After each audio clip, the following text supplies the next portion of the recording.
의지하던 것이 끊어질 때 오히려 가장 강하다. 의지하던 것이 끊어질 때 오히려 가장 강하다라는 제목으로 하나님 말씀 증거하도록 하겠습니다. 시편 4권 제일 마지막 두 편이 105편, 106편이 역사십니다. 그러니까 역사적인 메시지를 통해서 하나님께서 우리에게 주시는 정리된 내용이라는 것입니다.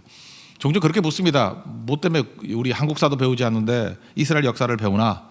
이스라엘 역사가 하나님의 메시지이기 때문에 그렇습니다. 이 이야기는 곧 나의 이야기예요. 이게 역사상에 있는 얘기가 저 멀리 있는 얘기가 아니라 마이 스토리가 되기 때문에 그렇습니다. 또 하나는 반복이 되기 때문에, 또 하나는 우리에게 거울이 되기 때문에 그렇습니다. 그래서 45절까지 되는데 전반부는 창세기 이야기 23절까지, 그리고 24절부터 마지막까지는 출애굽기 이야기로 형성되어 있습니다. 우리 창세기나 출애굽기를 볼 때 이 성경을 어떻게 볼 것인가라는 것을 이렇게 역사시를 통해서 어떤 힌트를 얻을 수 있습니다. 역사시니까 생략과 축약이 이루어지잖아요. 그러니까 엑기스만 딱 모아놓은 거 아닙니까? 그러니까 창세기를 볼 때 이런 관점으로 보라, 이걸 배울 수 있어요. 출애굽기를 볼 때 이걸 놓치면 안 되는구나 라고 해서 오히려 이런 역사시를 통해서 관점이 생긴다니까요. 하나님께서 이런 거를 강조하시는구나 라는 것을 깨닫게 된다라는 것입니다. 패턴이 이거예요. 영적 대적이 있다는 것입니다. 마귀가 있는데 마귀가 우리를 죽이려고 한다라는 거예요. 죽이려는 세력이 있다. 이건 원복음이라 그러는 창세기 3장 15절에 나오죠. 여자의 원수가 있는데 그게 이제 마귀죠. 그 후손이 여자의 후손과 원수가 되게 해서 싸운다.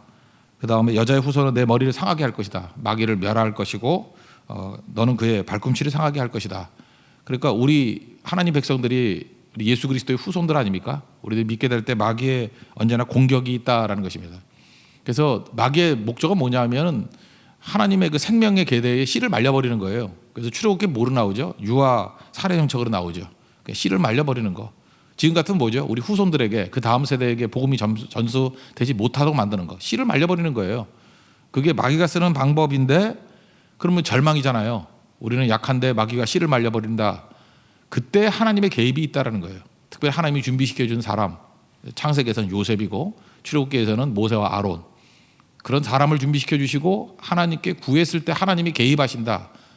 그러면 역전이 일어난다는 거죠. 마귀가 이긴 줄 알았는데 십자가에 달았던 그 사건이 마귀가 끝나는 사건이고, 그 다음에 유아살해 정책하면 이스라엘이 끝날 줄 알았는데 오히려 애굽이 끝장나게 되는 큰 역전이 일어나게 된다. 이게 창세기의 패턴, 출애굽기 패턴, 예수 그리스도의 십자가의 복음의 패턴 다 똑같다라는 것입니다. 이런 관점에서 출애굽기, 창세기 이걸 보라, 그런 얘기라는 것입니다. 그러니까 주님이 개입하시면 안 될 일이 없다. 십자가 붙들면 언제나 승리할 수 있다. 이거를 꼭 붙들어야 된다라는 것입니다. 1절부터 4절까지는 뭐 서론인데, 서론 이거예요. 처음이 중요하다는 거죠. 그래서 성경엔 처음 시간을 되게 중요해요. 그래서 첫날 예배드리라. 첫 것은 하나님의 것이다. 오늘같이 새벽기도 하루의 첫 시간이 굉장히 중요하다. 결혼하고 난 다음에도 1년이 중요하다 그러죠. 1년 동안 어떻게 하느냐. 1년 동안 금슬이 좋으면 평생 좋을 가능성이 크고요. 1년 동안 무슨 사건이 되든 게 떨어져 지내면 이상하게 평생 떨어져 지낼 일이 많아지고, 그러니까 처음이 중요하다는 거예요. 처음 1년. 우리 인생도 마찬가지예요. 아침부터 최선을 다하고 살아가는 인생, 아침부터 기도하고 살아가는 인생은 달라요. 근데 아침부터 그냥 설렁설렁 살아가고 하면은 이게 무너지게 된다. 그래서 처음 어떻게 틀을 잡아야 돼. 그래서 여러분 스포츠는 폼이라 그러잖아요. 폼이 좋아야 된다. 어떤 사람 그러죠. 이렇게 야구 선수 요즘 왜 이렇게 슬럼프에 빠졌습니까? 그랬더니 폼이 무너졌어요. 그러잖아요. 아니, 야구 선수가 폼이 무너지면 야구 슬럼프 오듯이 우리 인생도 마찬가지죠. 이 폼이 좋아야 돼요. 틀이 딱 잡혀야 되는데 감사하고 하나님을 전파하고. 1, 2, 4절, 3, 4절 읽어보면요. 특징이 우리 교회에서 강조하는 3가지예요. 예배, 기도, 선교. 예배 드리는 것, 이게 폼입니다. 기도하는 거, 이게 폼이에요. 틀이고. 선교하는 거, 이게 폼이라는 거예요. 이 틀이 확실하게 되었을 때 흔들리지 않는다. 에베소 교회의 문제가 뭐였어요? 요한계시록에 보면 첫사랑 잃어버렸다. 폼 잃어버렸다는 거죠. 첫 믿음 잃어버렸다. 폼 잃어버렸다는 거죠. 첫 예배 잃어버렸다. 그래서 여호와께 돌아가자가 뭐예요? 폼 회복하자는 거 아니에요. 그죠? 처음으로 돌아가자. 그 내용을 한번 보도록 하겠습니다. 1, 2, 3, 4절 우리 다 같이 한번 읽겠습니다. 시작. 여호와께 감사하고 그의 이름을 불러 아뢰며 그가 하는 일을 만민 중에 알게 할지어다. 그에게 노래하며 그를 찬양하며 그의 모든 기이한 일들을 말할지어다. 그의 거룩한 이름을 자랑하라. 여호와를 구하는 자들은 마음이 즐거울지로다. 여호와와 그의 능력을 구할지어다. 그의 얼굴을 항상 구할지어다. 그러니까 우리가 처음에 이 틀, 잘 잡아서 승리할 수 있는 우리 하나님의 종 되기를 바랍니다. 그 다음 나오는 얘기는 뭐냐 하면 이제 하나님을 여호와 하나님이라고 묘사한다 그랬죠. 엘로힘이라는 하나님이라는 단어도 있는데 여호와라 그럴 때 특징이 뭐예요? 다 언약이 들어가요. 여호와, 언약의 하나님, 언약의 하나님, 약속의 하나님. 그래서 여호와 그럴 때는 나의 하나님이에요. 나의 하나님. 그래서 구약에는 여호와가 되게 많은데 신약에 가면 여호와가 없다 그랬죠. 그 여호와가 없는 이유가 뭐냐면 예수님이 아버지라는 이름으로 대체시켜 주셨어요. 그래서 구약의 여호와는 신약의 아버지하고 똑같아요. 그래서 여호와 그럴 때 아버지로 바꾸면 더 이해가 빨라요. 아버지는 뭐예요? 아버지와 자녀와의 관계 속에서 이루어지는 거잖아요. 약속 속에서 이루어지는 거잖아요. 그러니까 여호와 그럴 때는 아버지라는 의미예요. 하나님 그럴 때는 그냥 어떤 일반적인 거고, 그러니까 여호와, 약속의 하나님, 나의 아버지로서의 하나님. 그래서 아브라함과 이삭에게 주신 약속이 뭐예요? 아버지 하나님이에요. 아버지 하나님. 아버지 하나님을 우리에게 소개시켜 주셨다, 그런 거죠. 그러니까 이거 또 다른 말로 하면 뭐죠? 아버지를 찾아가야지 동네 아저씨를 찾아가면 안 되죠. 여러분이 뭐 무슨 문제가 생겼어요. 그러면 아저씨 찾아가면 뭐 가끔 좋은 아저씨가 있으니까 해결해 줄 때도 있겠지만 피상적인 해결이죠. 근본적인 문제는 누굴 찾아가야 돼요? 아버지 찾아가야 해결이 된다는 거예요. 그래서 아버지 찾아가야 된다는 말을 요한복음에서 또 뭐라고 표현했죠? 고와 같이 살지 말라 그러잖아요. 고와 같이. 너 고하냐? 아버지 있잖아. 그러니까 이건 사실은 이게 격려도 되지만 이건 비난도 되는 거예요. 정신 차려 임마. 너 아버지 찾아가야지 왜 아저씨 찾아가? 아저씨 찾아가는 걸 뭐라 그러죠? 이 사람 저 사람 기웃거리는 거죠. 여러분 문제 생기면 아버지를 찾아가야지 왜 아저씨 찾아가고 아줌마 찾아가서 도와달라 그래요? 그 아저씨 아줌마들도 부담스럽게. 그죠? 거기 찾아가면 안 된다는 거예요. 그 아저씨 아줌마 찾아가는 거를 뭐라고 표현해요? 이사야서 같은 데는 애굽을 찾아가서 도움 의지하지 말라고. 그 아저씨야 그런 거죠. 아저씨 찾아가면 안 되고 아줌마 찾아가면 안 되고 아버지 찾아가야 돼. 예수님께서 이걸 또 예수님 표현을 뭐라고 표현했어요? 누가복음 11장 같은 데 보면은 너희 중에 아버지가 계시는데 아버지가 생선 달라 그러는데 뭐죠? 뱀을 주며, 그죠? 알을 달라 그러는데 전갈을 줄 아버지가 어디 있니? 악할지라도 세상 아버지 봐라, 좋은 거 주지 않냐? 근데 하나님 아버지는 더 좋은 분 아니에요, 그죠? 그래서 너희 아버지께서는 구하는 자에게 마태복음에는 좋은 것이지만 누가복음에서는 성령이죠. 성령. 가장 우리에게 필요한 성령을 주시지 않겠느냐. 그래서 그 11절까지 내용은 뭐냐면 여호와 아버지를 붙들라, 신약에 표현하면 아버지 하나님을 붙들라. 언약의 하나님이죠. 그 구하면 주신다. 그러니까 우리가 위기 가운데 놓여 있을 때 최고의 능력은 뭐예요? 아버지 하는 거예요. 강력한 아버지 찾는 게 승리의 출발이다. 그러니까 여러분들 삶에서 고난이 오거나 난관이 올 때마다 아버지 외칠 수 있는 믿음의 종 되길 바랍니다. 그래서 모든 기도의 축약이 뭐예요? 주기도문이잖아요. 하늘에 계신 우리 아버지요. 그러면 사실 기도의 90% 끝난 거예요. 아빠, 아버지 찾으면 끝난 거 아니에요? 그래서 아버지 하나님을 찾으라, 그 얘기입니다. 5절부터 11절까지 읽겠습니다. 시작. 그의 종 아브라함의 후손 곧 택하신 야곱의 자손 너희는 그가 행하신 기적과 그의 이적과 그의 입의 판단을 기억할지어다. 그는 여호와 우리 하나님이시라, 아버지시라. 그의 판단이 온 땅에 있도다. 그는 그의 언약 곧 천대에 걸쳐 명령하신 말씀을 영원히 기억하셨으니 이것은 아브라함과 맺은 언약이고 이삭에게 하신 맹세이며 야곱에게 세우신 율례 곧 이스라엘에게 하신 영원한 언약이라. 이르시기를 내가 가나안 땅을 내게 주어 너에게 할 땅 내 소유가 되게 하리라 하셨도다. 그러니까 구약의 여호와 그러면 다 뭐예요? 언약이 나와요. 언약. 약속이 나온다고. 관계를 얘기해요. 이 관계가 좋은 관계를 의라 그랬잖아요. 디카이오순에. 그죠? 하나님을 믿으니, 여호와를 믿으니죠. 여호와를 아버지라고 믿으니, 아버지라고 신뢰하니까 그게 의가 됐다는 거예요. 좋은 관계가 됐다는 거예요. 창세기 15장 6절이 그런 얘기를 해요. 여호와 그러면 언약이 들어가고 언약에 대한 제일 중요한 게 신뢰, 믿으면 의로 여기신다. 이게 사실 로마서의 출발이죠. 이렇게 전제를 했습니다. 그러고 난 다음에 이 땅을 살아갈 때 우리의 정체성이 뭐냐를 이제 보여주는데 소수자로 살아가고 나그네로 살아간다는 것입니다. 그래서 우리 크리스찬들은요, 세상에서 적은 숫자로 살아가요. 언제나. 센 게 아니에요. 그리고 소수로 살아간다라고요. 그 이유가 뭘까요? 하나님만 철저히 의지하라고. 그게 핵심이에요. 이건 창세기도 마찬가지고 출애굽기도 마찬가지고 지금도 마찬가지고 항상 그렇다는 것입니다. 우리 아브라함을 갈대 우르에서 센 놈으로 살아갔는데 불러다가 나그네로 불렀죠. 내가 내게 지시할 땅으로 가. 나그네잖아요. 소수잖아요. 그래서 가나안 땅에서 맨날 그 핍박당하고 그러잖아요. 뭐 쫓겨나가고, 그죠? 우물파면은 뭐 아비멜렉이 가서 내 거야 나가 막 이러고, 이 사람 맨날 그러고 살았잖아요. 그러니까 약자죠. 그런데도 약한데도 불구하고 하나님 축복은 부어주셔서 또 죽지도 않고, 그리고 그들을 공격하려고 그러던 사람들이 하나님이 개입하셔가지고 다 뒤집어 버리고. 그러니까 그렇게 살아가는 게 우리라는 거예요. 이삭같이 살아가는 게 우리고 아브라함같이 살아가는 게 우리라는 거예요. 12, 13절 한번 읽어보겠습니다. 시작.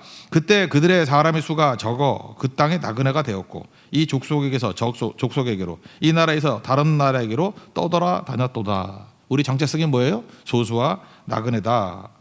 그리고 어떤 때는 좀 세질만 하면 하나님께서 일부러 우리가 의지하는 것들, 옛날에는 먹을 것들이 많으니까 의지하는 것들을 끊어버리셨대요. 16절 보십시오. 다 같이 읽겠습니다. 시작. 그가 또 그 땅에 기근이 들게 하사 그들이 의지하고 있는 양식을 다 끊으셨도다. 그러니까 뭐예요? 더 소수자 되게, 소수자는 더 소수자 되게, 나그네는 더 나그네답게 만드셨다. 이게 뭐 고린도후서 12장 7절에서 10절까지 나오는 얘기가 똑같잖아요. 그 로렌 데이글의 그 유세이라는 노래 있다 그랬죠. 이게 고린도서 12장 7절 이하의 말씀 가지고 한 건데, 이런 거잖아요. 우리 약하다는 거예요. 그래서 우리는 약하니까 맨날 기도할 때 뭐래? 세게 해주세요. 센 놈 되게 해주세요. 그래 이기니까.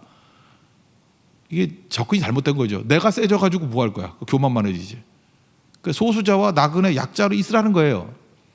그래서 그게 가시인데 여기서 의지하는 것들을 끊으셨다 그럴 게 일종의 그 바울에게서는 자기의 가시 아니겠어요? 가시? 이게 끊어버리셨대요. 그래서 이거 끊어진 거 하나님 연결시켜 주세요. 더 세지게 해주세요. 그렇게 기도했더니 아니라고. 내 은혜가 되게 족하다고. 내 능력이 너같이 이렇게 약할 때 온전해진대요. 내 능력이 너같이 이렇게 나그네 되었을 때 더 온전해진대요. 내 능력이 우리같이 이렇게 부족할 때 온전해진대요. 그것만 깨달으면 돼요. 내 신분이 소수자, 나그네, 약한 자. 그래서 뭐해요? 더 하나님만 의지해서 내 능력이 되게 머물게 하려 하심이라. 그래서 이긴다는 거예요. 이거는 뭐 창세기도 그렇고 출애굽기도 그렇고 지금도 그렇고 변함이 없다라는 것입니다. 이 패턴 한다 그러면 뭐 약한 거에 더 좌절할 이유도 없고, 그죠? 나그네됨 때문에 원망할 이유도 없고. 문제는 뭐예요? 자녀가, 어린애가 5살짜리가 힘길러가지고 누구 깡패하고 싸워서 이기겠어요? 5살짜리한테 필요한 게 뭐예요? 아버지하고 부르는 힘이고, 아버지하고 달라붙는 힘이고, 아버지하고 의지하는 힘이죠. 아버지가 F1 뭐 K1 뭐 이런 거, 그죠? 싸움질 하는 거, 뭐 깡패, 뭐 하나님 깡패가 그러니까 이상하네, 그죠? 군사력 뭐든지 최고가 된다 그러면 아버지 나오면 다 끝나는 거지. 그렇지 않아요? 이게 하나님 개입하시면, 아버지 개입하시면 다 승리한다. 그 개념으로 접근하고 있다는 것입니다. 그러니까 또 다른 말로 하면 뭐예요? 세상에서 제일 어리석은 게, 그런 강력한 아버지를 두고 있는 자가 사람에게 희망 걸고 사람에게 연락하고 사람 의지하고 하면은 그게 바보죠. 그래서 어리석은 자는 뭐라 그래요? 하나님이 없다 그런다 그러잖아요. 어리석은 자, 제일 어리석은 자면 아버지, 그 강력한 아버지를 두고 아버지 없다 그러는 자잖아요. 바보죠. 약하면 약할수록 좋아요. 그러니까 내 상태는 내가 강하고 약함을 바라볼 게 아니라 하나님 얼마나 의지하고 있느냐, 의지하는 것에 내 능력이 달려있다라는 것입니다. 그 얘기를 하고 있죠. 20절부터 22절까지 한번 읽어보겠습니다. 시작. 왕이 사람을 보내어 그를 석방하며 무백성의 통치자가 그를 자유롭게 하였도다. 그를 그의 집의 주관자로 삼아 그의 모든 소유를 관리하게 하고 그의 뜻대로 모든 신하를 다스리며 그의 지혜로 장로들을 교훈하게 하였도다. 그러니까 요셉이라는 사람을 하나님 예비시켜 주셔가지고 이제 개입하시죠. 요셉을 통해서 이제 그 어려움 가운데 있는 사람을 건져 주셔서 애굽으로 가서 70명 가족들이 다 살게 만드셨더라. 그러니까 하나님만 의지하면 하나님은 살 길을 열어 주시죠. 다 굶어 죽을 줄 알았잖아요. 근데 하나님은 미리 앞서 보내신 요셉이 있었고, 그래서 하나님 방법은 사람이에요. 그래서 저는 유심히 봐서 환경 때문에 절망하지 말고 잘 보면 하나님이 누구를 사용하시나 이렇게 보면, 하나님이 사용하시는 사람을 보면은 미래에 하나님이 어떻게 일하실지를 예측할 수 있고 읽을 수 있다는 것입니다. 이게 창세기 이야기. 그 다음 얘기는 이제 똑같은 패턴을 얘기를 하는 건데 한 번 더 복습 한번 해보자는 거예요. 마귀의 패턴은 언제나 또 공격한다는 거예요. 그러니까 하나님께서는 하나님 백성들에게 말세가 되면 우리 헷갈린 게 있죠. 부흥도 일어난다 그러고 마귀 핍박도 있다 그러고. 예, 맞습니다. 투출액이에요. 둘 다 강해지네요. 둘 다. 여기도 보세요. 애굽에 있을 때 이스라엘 백성들이 번성했다 그러죠. 더 번성해지고 더 강해지니까 마귀는 더 죽이려고 그러고, 그죠? 그래서 그들은 마음 상태가 변화가 되는 거죠. 시기심, 그리고 미워하고 교활해졌더라. 이게 출애굽기 뭐 1장 상황을 얘기를 하네요. 24, 25절 읽겠습니다. 시작. 여호와께서 자기의 백성을 크게 번성하게 하사 그의 대적들보다 강하게 하셨으며 또 그 대적들의 마음이 변하게 하여 그의 백성을 미워하게 하시며 그의 종들에게 교활하게 행하게 하셨도다. 그러니까 죽음의 위기에 처하게 되었다. 그때 하나님의 방법이 뭐죠? 여러분, 우리 인간이 뭐 조직화하고 우리가 뭐 힘짜 가지고 이기는 게 아니에요. 26절 보면 하나님 방법은 사람이라는 거죠. 26절 읽겠습니다. 시작. 그리하여 그는 그의 종 모세와 그의 택하신 아론을 보내시니. 참 감동적이잖아요. 언제나 우리는 끝났다, 이제 소망 없어 그럴 때 잘 보라고요. 사람을 일으킨다고. 사람을 하나님이 준비하신 사람이 있어요. 모세와 아론. 엘리야도 그랬잖아요. 뭐 다 죽고 나밖에 없다고. 그렇게 말하는 것마다 웃기는 게 없다고요. 잘 봐요. 하나님이 예비하신 사람이 있고 세우신 사람이 있다라는 거예요. 사람을 세워서 이끌어 가신다. 그래서 모세 보내가지고 이제 그렇게 세 보이는 유아 살해 정책을 통해서 씨를 말려버리는 사실 사탄의 상징이죠. 애굽의 바로 왕. 바로를 물리치는 사건. 이제 27절부터 36절까지 긴 내용이 10가지 재앙 얘기를 요약하고 있어요. 10가지 재앙이 되게 중요하다는 거죠. 10가지 재앙을 가지고 쭉 설명하고 있는데 이 10가지 재앙이 애굽의 신들에 대한 심판인 거 아시죠?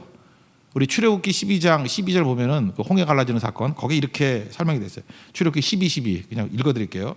내가 그 밤에 애굽 땅에 두루 다니며 사람이나 짐승을 막론하고 애굽 땅에 있는 모든 처음 난 것을 다 치고, 6월절 사건이에요. 다 치고, 그 다음에 뭐라고 설명해? 애굽의 모든 신을 내가 심판하리라. 그러니까 10가지 재앙이 뭐예요? 애굽의 모든 신을 내가 심판하는 거예요. 강계, 이파수, 도구, 한캄장, 이 10가지가 애굽 신에 대한 공격. 그러니까 이 신이 뭐예요? 우리 마음 가운데 가지고 있는 의지하는 거예요. 아까 의지하는 걸 끊었다 그랬죠. 아까 양식을 의지했다 그랬잖아요. 양식 신도 있어요. 셋이라고, 세트라고 말하나? 셋이라고. 그 곡물 신이에요. 그런 거 다 끊어버리는 거야. 끊어버리는 거. 10가지 재앙 뭐 대충 하는 것만 제가 적어왔는데, 나일강 그러면 오시리스 있죠. 거기 뭐 애국감 있잖아요. 오시리스. 그 강의 신이에요. 강. 그 다음에 개구리는 헤크트라 그래서 그 뭐 이게 인터넷 같은 데 찾아보면 나올 거예요. 개구리 머리를 하고 있는 신이에요. 개구리 신이 다 있어. 개구리 신. 그죠? 이게 헤크트라고.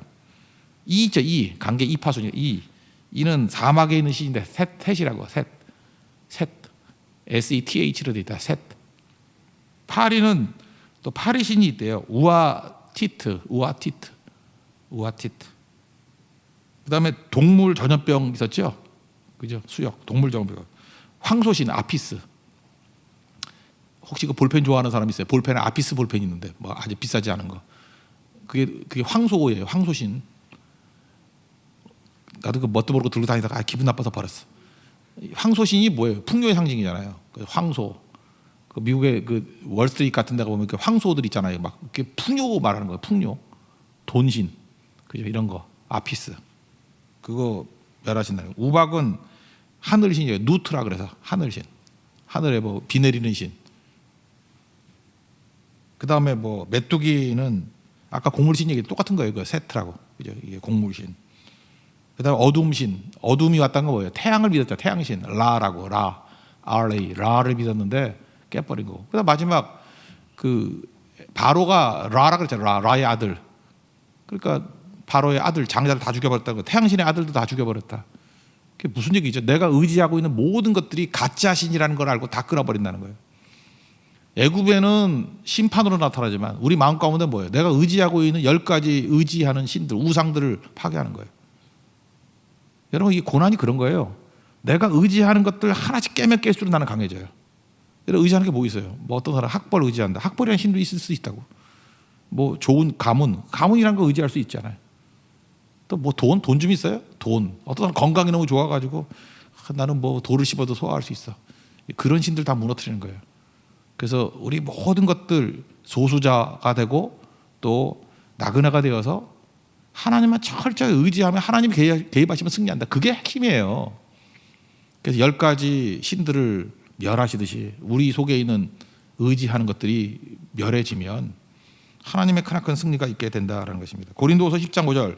하나님 아는 것을 대적하여 높아진 것을 다 무너뜨리고 모든 생각을 사로잡아 그리스도에게 복종하게 하니.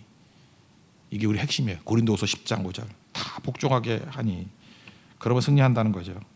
그러므로 하나님의 자녀는 하나님 아버지 의지한다는 거예요. 아버지 의지하면 그죠? 그때가 제일 강력하게 되어서 크나큰 승리를 하게 된다.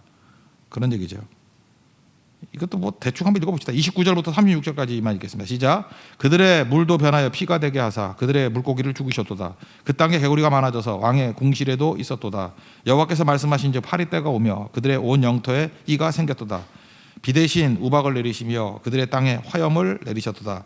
그들의 포도나무와 무화과나무를 치시며 그들의 지경에 있는 나무를 찍으셨도다. 여호와께서 말씀하신즉 황충과 수많은 메뚜기가 몰려와 그들의 땅에 있는 모든 채소를 먹으며 그들의 밭에 있는 열매를 먹었도다. 또 여호와께서 그들의 기력의 시작인 그 땅의 모든 장자를 치셨도다. 10가지 재앙, 10가지 우상, 10가지 의지하는 것을 다 끊어버리셨도다. 그러므로 이제 하나님의 철저히 의지하니까 하나님이 개입하셔서 마침내 역전되리라. 그 얘기죠. 마침내. 37절 읽겠습니다. 시작. 마침내 그들을 인도하여 은금을 가지고 나오게 하시니 그의 지파 중에 비틀거리는 자가 하나도 없었도다. 그러니까 내가 강하다 그러면 비틀비틀해요. 내가 힘 있다 그러면 비틀비틀하다고. 근데 나는 작은 자입니다. 나는 소수입니다.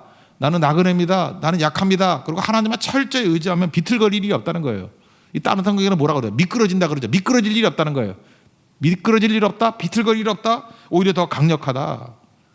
그죠? 하나님만 의지하니까. 이 똑같은 10가지 재앙을 묘사했던 이 패턴을 그대로 묘사한 게 요한복음 2장에 나오는 예수님의 첫 번째 기적이에요. 가나의 혼인잔치의 기적. 3가지 말씀하시잖아요. 그 뭐라 그래요?